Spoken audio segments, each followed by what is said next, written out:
Hello everyone, welcome back to another class. I hope all are fine. Today we discuss the last part of our chapter, some basic concepts of chemistry. That is, different modes of expressing concentration of solution. Solution concentration express ചെയ്യുന്ന different മോഡുകൾ. എന്താ concentration എന്നുള്ളതുകൊണ്ട് ഉദ്ദേശിക്കുന്നത്? സൊല്യൂഷന്റെ concentration അല്ലെങ്കിൽ strength എന്നുള്ളതുകൊണ്ട് ഉദ്ദേശിക്കുന്നത് എന്താണ്? It is the amount of solute present in the given quantity of solvent or solution. ഒരു സൊല്യൂഷനിലുള്ള സൊല്യൂട്ടിന്റെ എമൗണ്ടിനെയാണ് എന്തെന്ന് പറയുന്നത്? സൊല്യൂഷന്റെ കോൺസെൻട്രേഷൻ എന്ന് പറയുന്നത്. സൊല്യൂഷൻ എന്നുള്ള ടേം നിങ്ങൾ ചെറിയ ക്ലാസ്സിൽ പഠിച്ചിട്ടുണ്ട് അല്ലേ? സൊല്യൂഷൻ എന്ന് പറഞ്ഞാൽ അതിൽ രണ്ട് കമ്പോണന്റ് ഉണ്ട്, സൊല്യൂട്ടും സോൾവെന്റും. Solute dissolved in solvent to form solution, നിങ്ങൾക്ക് എല്ലാവർക്കും അറിയുന്നുണ്ടാവും. അപ്പോൾ ഒരു സൊല്യൂഷന്റെ കോൺസെൻട്രേഷൻ എന്നുള്ളതുകൊണ്ട് ഉദ്ദേശിക്കുന്നത് ആ സൊല്യൂഷനിലുള്ള സൊല്യൂട്ടിന്റെ എമൗണ്ടിനെയാണ്. It can be expressed in any of the following ways: mass percent, mole fraction, molarity, molality. ഈ മെത്തേഡിലൊക്കെ സൊല്യൂഷന്റെ കോൺസെൻട്രേഷനെ എക്സ്പ്രസ് ചെയ്യാൻ കഴിയും. ഓരോ മെത്തേഡുകൾ നോക്കാം. ഒന്നാമത്തത് മാസ് പെർസെന്റ്. മാസ് പെർസെന്റ് എന്നുള്ളതുകൊണ്ട് ഉദ്ദേശിക്കുന്നത് ഇറ്റ് ഈസ് ഡിഫൈൻഡ് ആസ്, അല്ലെങ്കിൽ mass percent means mass of solute in gram present in 100 gram of solution. 100 gram of സൊല്യൂഷനിലുള്ള സൊല്യൂട്ടിന്റെ മാസിനെയാണ് എന്തെന്ന് പറയുന്നത്? മാസ് പെർസെന്റ് എന്ന രീതിയിൽ പറയുന്നത്. അതായത് mass of solute into 100 divided by mass of solution. Mass percent കാണാൻ എന്ത് ചെയ്താൽ മതി? സൊല്യൂട്ടിന്റെ mass into 100 divided by mass of solution. ഇവിടെ ഒരു കാര്യം നിങ്ങൾ ശ്രദ്ധിക്കണം, മാസ് ഓഫ് സൊല്യൂഷൻ എന്നുള്ളതുകൊണ്ട് ഉദ്ദേശിക്കുന്നത് എന്താ? Mass of solute plus mass of solvent. Clear ആയിട്ടുണ്ടല്ലോ? ഇനി രണ്ടാമത്തെ മെത്തേഡാണ് മോൾ ഫ്രാക്ഷൻ. മോൾ ഫ്രാക്ഷൻ എന്നുള്ളതുകൊണ്ട് ഉദ്ദേശിക്കുന്നത് mole fraction of a component in a solution. ഒരു സൊല്യൂഷനിലുള്ള കമ്പോണന്റിന്റെ മോൾ ഫ്രാക്ഷൻ എന്ന് പറഞ്ഞാൽ, കമ്പോണൻസ് എന്നുള്ളതുകൊണ്ട് ഉദ്ദേശിക്കുന്നത് സൊല്യൂട്ടും സോൾവെന്റുമാണ്. എന്താണ് mole fraction? It is the ratio of the number of moles of that component to the total number of moles of all components present in the solution. നിങ്ങൾ ഏത് കമ്പോണന്റിന്റെ മോൾ ഫ്രാക്ഷൻ ആണോ കാണുന്നത്, ആ കമ്പോണന്റിന്റെ നമ്പർ ഓഫ് മോൾസിനെ total number of മോൾസിനെ കൊണ്ട് divide ചെയ്താൽ നമുക്ക് എന്ത് കാണാൻ പറ്റും? മോൾ ഫ്രാക്ഷൻ കാണാൻ പറ്റും. അപ്പൊ ഡെഫിനിഷൻ എന്താണ്? Mole fraction of a component in a solution is the ratio of the number of moles of that component to the total number of moles of all component present in the solution. അതായത് consider, suppose a solution contain NB moles of solute. ഇവിടെ നിങ്ങൾ ഒരു കാര്യം ഓർക്കുക, B എന്നുള്ളതുകൊണ്ട് ഉദ്ദേശിക്കുന്നത് solute ആണ്. NB number of moles of solute dissolved in NA moles of solvent. A എന്ന് പറഞ്ഞാൽ സോൾവെന്റ് ആണ്. A is the solvent and B is the solute. Na എന്നുള്ളതുകൊണ്ട് ഉദ്ദേശിക്കുന്നത് number of moles of solvent. അപ്പം നമ്മൾ കൺസിഡർ ചെയ്യാണ് NB എന്ന് പറഞ്ഞാൽ number of moles of solute ആണ്, Na എന്നുള്ളതുകൊണ്ട് ഉദ്ദേശിക്കുന്നത് number of moles of solvent ആണ്. അങ്ങനെയാണെങ്കിൽ മോൾ ഫ്രാക്ഷൻ ഓഫ് എ സൊല്യൂട്ടിന്റെ മോൾ ഫ്രാക്ഷൻ ആണ് നിങ്ങൾ കാണുന്നത് എന്നുണ്ടെങ്കിൽ, മോൾ ഫ്രാക്ഷനെ ഡിനോട്ട് ചെയ്യുന്ന ലെറ്റർ എക്സ് എന്നാണ്. എക്സ് ബി എന്നുള്ളതുകൊണ്ട് ഉദ്ദേശിക്കുന്നത് എന്താ? ബി എന്ന് പറഞ്ഞാൽ നിങ്ങളടുത്ത് പറഞ്ഞു സൊല്യൂട്ട് ആണ്. അപ്പൊ X B mall fraction of solute. Mall fraction of solute എന്ന് പറഞ്ഞാൽ ഞാൻ പറഞ്ഞു ഏത് കമ്പോണന്റിന്റെ മോൾ ഫ്രാക്ഷൻ ആണോ കാണുന്നത്, ആ കമ്പോണന്റിന്റെ നമ്പർ ഓഫ് മോൾസിനെ ടോട്ടൽ നമ്പർ ഓഫ് മോൾസ് കൊണ്ട് ഡിവൈഡ് ചെയ്താൽ മതി അല്ലേ? അപ്പൊ നമ്മൾ ബിന്റെ മോൾ ഫ്രാക്ഷൻ ആണ് കാണുന്നത്. അപ്പോൾ number of moles of solute divided by total number of moles, that is equal to NB by Na plus NB.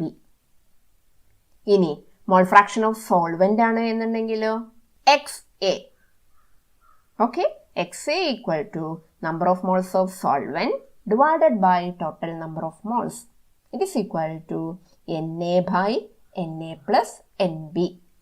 Okay, അപ്പോൾ നിങ്ങൾ ഇത്ര ഓർക്കുക, ഏത് കമ്പോണന്റിന്റെ മോൾ ഫ്രാക്ഷൻ ആണോ നിങ്ങൾ കാണുന്നത് ആ കമ്പോണന്റിന്റെ നമ്പർ ഓഫ് മോൾസിനെ ടോട്ടൽ നമ്പർ ഓഫ് മോൾസ് കൊണ്ട് ഡിവൈഡ് ചെയ്താൽ അതിന്റെ എന്ത് കാണാൻ പറ്റും? മോൾ ഫ്രാക്ഷൻ കാണാൻ പറ്റും. ഓക്കെ, ലാസ്റ്റ് ഒരു point, the sum of mole fraction of all component in a mixture is always unity. അതായത് ഒരു മിക്സ്ചറിലുള്ള എല്ലാ കമ്പോണൻസിന്റെയും മോൾ ഫ്രാക്ഷൻ, അതായത് XA പ്ലസ് XB, രണ്ട് കമ്പോണൻസ് എന്ന് പറയുന്നത് ഏതൊക്കെയാണ്? എയും ബിയും. XA പ്ലസ് XB സൊല്യൂട്ടും സോൾവെന്റും. XA പ്ലസ് XB എന്ന് പറയുന്നത് എന്തായിരിക്കും? ഇറ്റ് ഈസ് ഈക്വൽ ടു 1 ആയിരിക്കും. എല്ലായ്പ്പോഴും XA plus XB equal to 1 ആയിരിക്കും. ഇത്രയാണ് മോൾ ഫ്രാക്ഷൻ എന്നുള്ള ഈ മെത്തേഡിൽ നിങ്ങൾ പഠിക്കേണ്ടത്.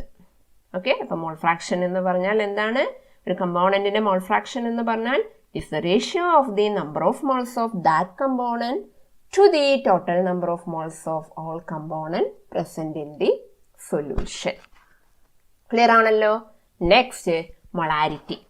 മൊളാരിറ്റി എന്ന് പറഞ്ഞാൽ അതിനെ റെപ്രസെന്റ് ചെയ്യുന്ന ലെറ്റർ ക്യാപിറ്റൽ M ആണ്. അത് ആദ്യം മനസ്സിലാക്കി വെക്കുക. മൊളാരിറ്റി റെപ്രസെന്റ് ചെയ്യുന്ന letter M. It is defined as the number of moles of solute dissolved in 1 liter of solution. ഒരു ലിറ്റർ ഓഫ് സൊല്യൂഷൻ കൃത്യമായി മനസ്സിലാക്കി വെക്കൂ. മൊളാരിറ്റി എന്ന് പറഞ്ഞാൽ 1 ലിറ്റർ ഓഫ് സൊല്യൂഷനിലുള്ള നമ്പർ ഓഫ് മോൾസ് ആണ്. മൊളാരിറ്റി കാണാനുള്ള ഇക്വേഷൻ ആണ് mass of solute in grams per litre divided by molar mass of solute. ഒന്നെങ്കിൽ എങ്ങനെ ചെയ്താൽ മതി? Mass of solute in grams per litre divided by molar mass of solute, that is M is equal to WB into 1000 divided by MB into V. ഓരോ ലെറ്ററും നോക്കാം. M molarity, WB, B എന്ന് പറഞ്ഞാൽ എന്താണ്? സൊല്യൂട്ടാണ്. W mass of solute. WB എന്നുള്ളത് ഉദ്ദേശിക്കുന്നത് എന്താണ്? Mass of solute into 1000 divided by MB, molar mass of solute. MB എന്നുള്ളത് ഉദ്ദേശിക്കുന്നത് എന്താ? Molar mass of solute into V, volume. Okay, consider if X gram of solute, സൊല്യൂട്ടിന്റെ mass X എന്ന് consider ചെയ്തത്, it is present in V centimetre cube of സൊല്യൂഷനിലാണെങ്കിൽ molarity നമുക്ക് എങ്ങനെ express ചെയ്യാം? Molarity is equal to X, സൊല്യൂട്ടിന്റെ മാസിനെ നമ്മൾ എന്തെടുത്തു? X divided by molar mass of solute into 1000 divided by V. ഈ പറഞ്ഞ കാര്യം തന്നെയാണ് അല്ലേ? WBക്ക് പകരം X എന്നെടുത്തു എന്ന് മാത്രം. ക്ലിയർ ആണല്ലോ? അപ്പോൾ മൊളാരിറ്റി കൃത്യമായി പഠിക്കുക. മൊളാരിറ്റി എന്ന് പറഞ്ഞാൽ എന്താണെന്ന് നിങ്ങളിവിടെ ഓർക്കേണ്ട കാര്യം, number of moles of solute dissolved in 1 litre of solution. ഈ ഒരു സെന്റൻസ് പോയിന്റ് അണ്ടർലൈൻ ചെയ്യാം. Okay, next molality. ഒരു ലെറ്ററിന്റെ വ്യത്യാസമേ ഉള്ളൂ. R എന്നുള്ളതിന് പകരം L ആണ്. മൊളാലിറ്റി ഡിനോട്ട് ചെയ്യുന്ന ലെറ്റർ സ്മോൾ ലെറ്റർ M ആണ്. Molality of A solution is defined as the number of moles of solute dissolved in 1 kilogram of solvent. നേരത്തെ എന്താ പറഞ്ഞേ? 1 ലിറ്റർ ഓഫ് സൊല്യൂഷൻ ആയിരുന്നു. ഇവിടെ 1 കിലോഗ്രാം ഓഫ് സോൾവെന്റ്. ഡിഫറൻസ് കൃത്യമായി പഠിക്കാം. എക്സാമിന് ചോദിക്കാറുണ്ട്. What is the difference between molarity and molality? Molarity 1 litre of solution ആണ്. മൊളാലിറ്റി 1 കിലോഗ്രാം ഓഫ് സോൾവെന്റ് ആണ്. മൊളാലിറ്റി കാണാനുള്ള equation small letter M is equal to mass of solute in gram per kilogram of solvent divided by molar mass of solute. That is M is equal to WB into 1000 divided by MB into WA എന്നാണ്. WA എന്നുള്ളതുകൊണ്ട് ഉദ്ദേശിക്കുന്നത് A എന്ന് പറഞ്ഞാൽ ഞാൻ നിങ്ങളുടെ അടുത്ത് already പറഞ്ഞു solvent ആണ്. WA എന്നുള്ളതുകൊണ്ട് ഉദ്ദേശിക്കുന്നത് മാസ് ഓഫ് സോൾവെന്റ്.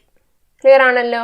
ഇനി 1 molar solution contain 1 mole of solute in 1000 gram of solvent. Okay.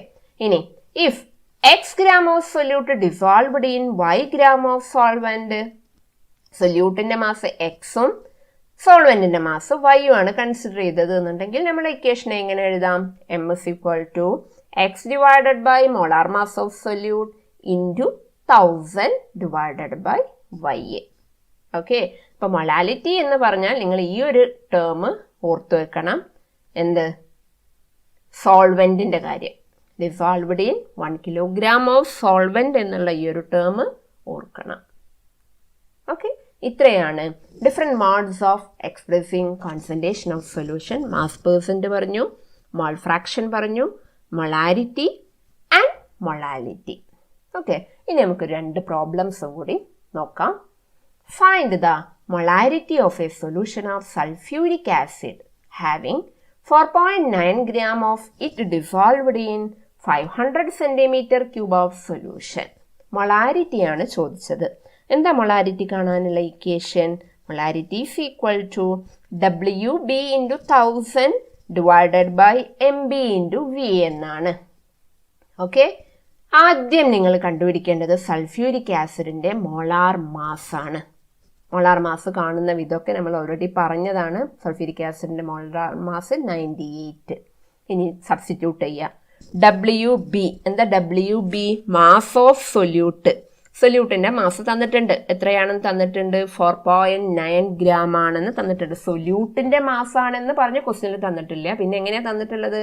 Molarity of A solution of sulphuric acid having 4.9 gram of it എന്ന് പറഞ്ഞു. അതായത് സൊല്യൂട്ടിൻ്റെ മാസാണത്. 4.9 ഡിവൈഡഡ് ബൈ MB നമ്മൾ കണ്ടുപിടിക്കുക. 98 × 1000. V തന്നിട്ടുണ്ട് 500 ആണെന്ന് തന്നിട്ടുണ്ട്. It is equal to 0.1 mole. M ആണ് മൊളാരിറ്റിൻ്റെ യൂണിറ്റ്. ഓക്കെ, ഇനി next question. Calculate the mass of NaOH required to make 500 ml of 0.5 molar aqueous solution. ഒരു കാര്യം കൂടി തന്നിട്ടുണ്ട്. NaOHൻ്റെ മോളിക്കുലാർ മാസ് തന്നിട്ടുണ്ട് 40 ആണ്. ഇത് പ്രീവിയസ് ഇയർ ക്വസ്റ്റ്യൻ ആണ് കേട്ടോ. എന്താ ചോദിച്ചത്? NaOHൻ്റെ മാസാ ചോദിച്ചത്. എന്ത് തന്നു? വോള്യം തന്നിട്ടുണ്ട്. 0.5 മോളാർ എന്ന് പറഞ്ഞിട്ടുണ്ട്. അതായത് മൊളാരിറ്റി തന്നിട്ടുണ്ട്, മോളിക്കുലാർ മാസും തന്നിട്ടുണ്ട്. പിന്നെ എന്ത് ചോദിച്ചു? മാസ് ചോദിച്ചു അല്ലേ? നമ്മളെ ഇക്വേഷൻ എന്താ? Molarity equal to mass of solute into 1000 divided by molar mass of solute into volume. Okay, molarity എത്രയാണ് തന്നിട്ടുണ്ട്? 0.5 equal to mass of solute ആണ് ചോദിച്ചിട്ടുള്ളത്. അപ്പോൾ നമുക്ക് X എന്ന് കൊടുക്കാം. X × 1000 divided by molar mass of solute തന്നിട്ടുണ്ട് 40. ചില കേസിൽ തരില്ല. അപ്പം നമ്മൾ കണ്ടുപിടിക്കണേ. അറ്റോമിക മാസ് സം ചെയ്യുക കേട്ടോ. 40 × വോള്യം തന്നിട്ടുണ്ട് 500. ഓക്കെ, ഇതിനെ ക്രോസ് മൾട്ടിപ്ലൈ ചെയ്യുക. എക്സിനെ അങ്ങോട്ട് കൊണ്ടുവന്നു. X is equal to 0.5 × 40 × 500 divided by 1000. ഇങ്ങനെയാണല്ലോ ഇതിനെ എഴുതുക. It is equal to 10 gram. Mass of NaOH നമുക്ക് കിട്ടി. എത്രയാണ്? 10 gram. അപ്പം നമ്മൾ ഓരോന്നിലും ഞാൻ നിങ്ങൾക്ക് ഇക്വേഷൻസ് പറഞ്ഞു തന്നിട്ടുണ്ട്. ആ ഇക്വേഷൻസ് കൃത്യമായി പഠിച്ചാൽ നിങ്ങൾക്ക് പ്രോബ്ലംസ് വർക്കൗട്ട് ചെയ്യാൻ പറ്റും. അതുകൊണ്ട് ഓരോന്നിലുള്ള ഇക്വേഷൻസ് നന്നായി പഠിക്കുക. Okay, thank you.